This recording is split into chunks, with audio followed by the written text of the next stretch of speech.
Hey everybody, so continuing with the theme of recovery strategies, but looking at the actual session detail to make sure you enhance your recovery in between each and every individual session you do.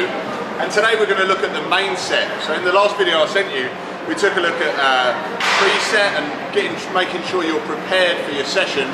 Today we're going to look at the main set, which is the peak of this bell curve that we spoke about in one of the previous videos.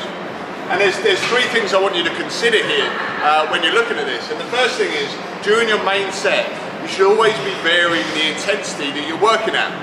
Now at Tribal, we vary into three different subsections of intensity, and I name them after types of cars, just to make it a bit easier. So we've got a diesel, a cruiser, and a sports intensity.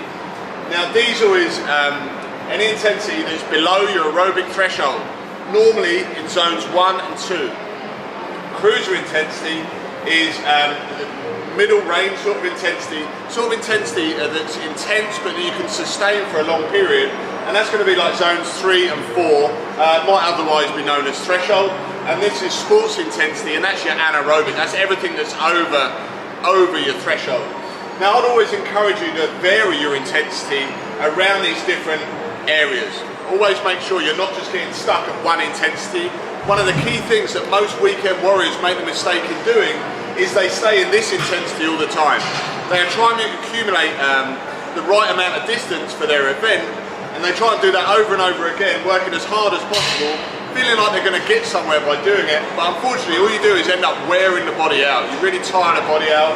You don't harness that great kind of recovery after sessions to then get the adaptation to then move on.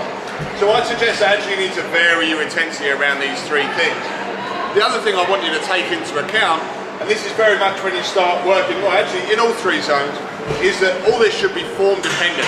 So the moment your form breaks down, when you're working in any of these three zones, that's your sign that you need to stop or re-evaluate your form.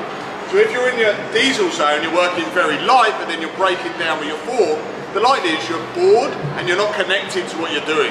So I'd suggest you stop. You do some form intervals and then you go back into working at this zone 1, zone 2 level, rather than just sustaining this nice low level pace, which has a hell of a lot of benefits. But if you do that with bad form, you're really going to kind of grease the wrong groove, and that's the last thing we want to do, okay? So stop, re-evaluate your form, and then start again if you need to do that.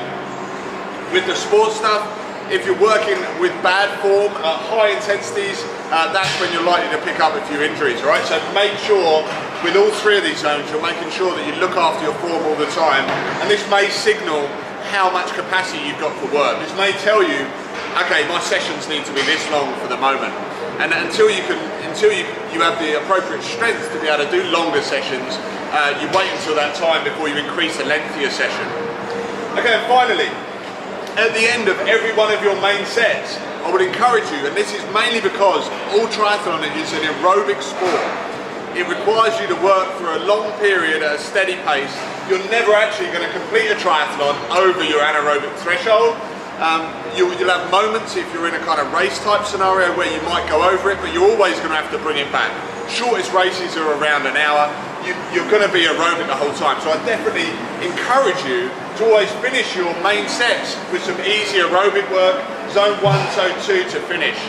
Now, how long that is dependent on what sort of event you're preparing for. If you're preparing for a short course event, then I suggest that you just add 5 to 10 minutes on at the end of your main set.